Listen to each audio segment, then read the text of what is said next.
Hey everyone, Andy Gironis. I'm here to explain your student schedule, how it works, how to read it.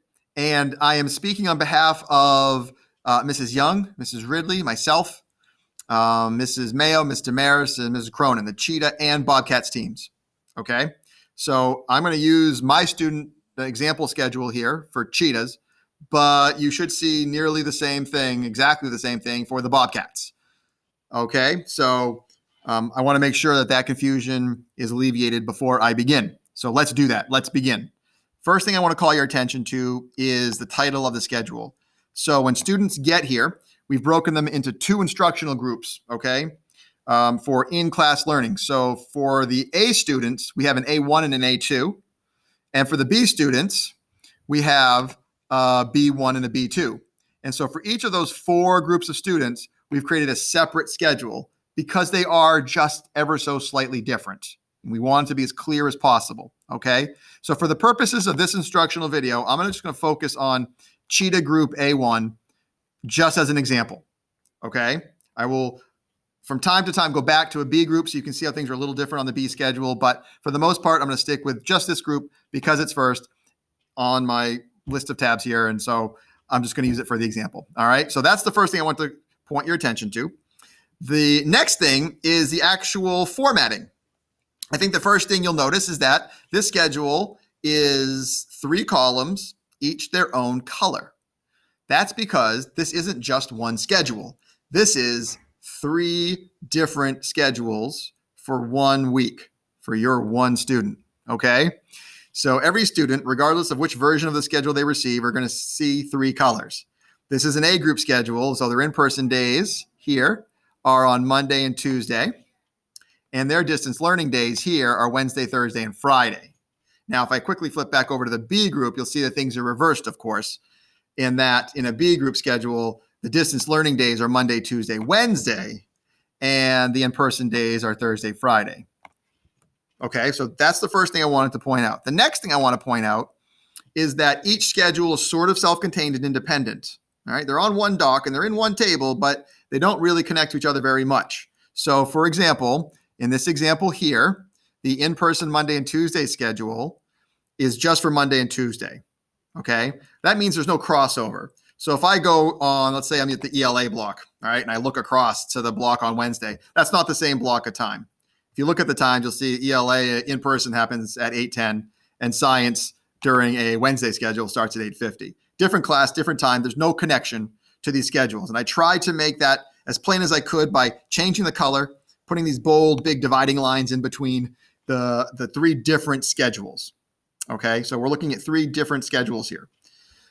That's the next thing. Okay, after that, what I want to point out is that this schedule is going to be shared as a digital document. All right, we hope, and by we, I mean both teams, the Cheetah team and the Bobcat team, hope to use the schedule in these first days as the tool we use to help students and families navigate school. So whether you're here at school with us or you're at home, we hope this is a tool that helps you navigate your day, get through your day, get from class to class, get to where you need to be in your online spaces, your online classrooms, those Google Meet. And if you happen to not know where to go, helps you get back on track. So the way we've done that is this. If you look at this first blue direction at the top of any of these schedules, it says, by clicking on the name of the class, you will be directed to that Google Classroom. Please note there is no Google Classroom for advisory at this time. And there's an icon of Google Classroom. And so you'll see that many of these classes, the core content classes especially right now, are all linked up. And if you click on the name of the class, like ELA, let's say, it opens up the link to that Google Classroom. And if I click on that link, it'll take me right to the ELA Google Classroom. So if I'm a student and I need to get to that classroom, I can use this document to navigate right to that class, right to that Google Classroom and see what my assignment is. Now, what it also says on the top in red here is by clicking on the time, you will be directed to that class's Google Meet. And you'll see the Google Meet icon here. All right. So you'll notice in those same blocks, if I go back to ELA, underneath it is a red time. That's a separate link, separate color, separate link. That goes to the Google Meet.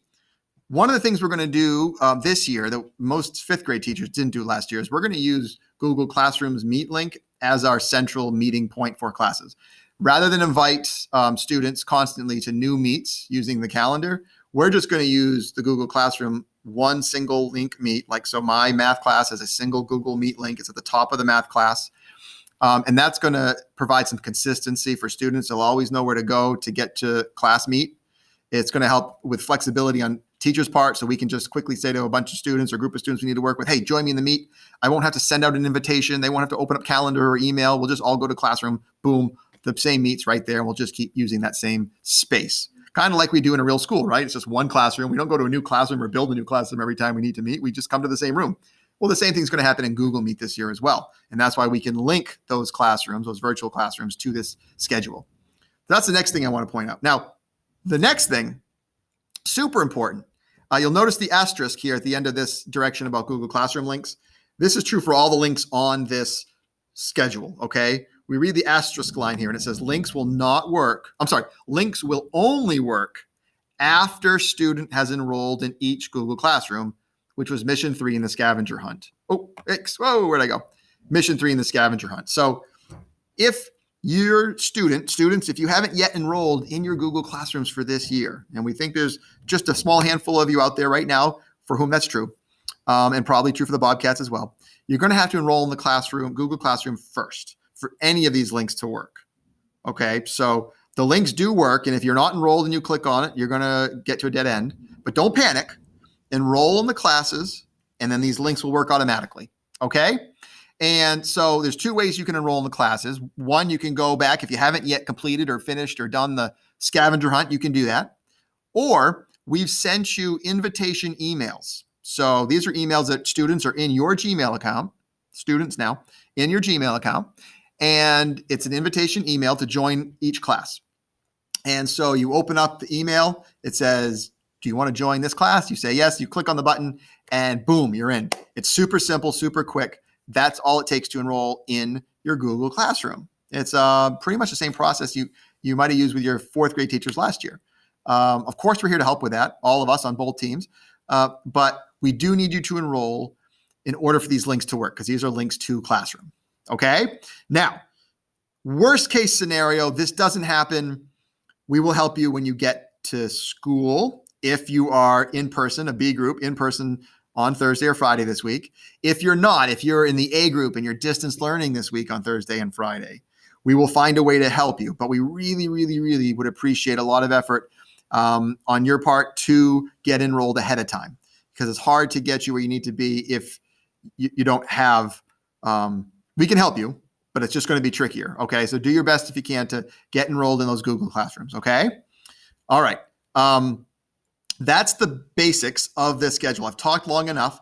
I hope I've been clear. I hope the schedule makes sense. All right. Just to quickly recap and summarize, this is actually 3 schedules in one. Each column, each color is independent of the others. They're separate schedules, 3 separate schedules. All right.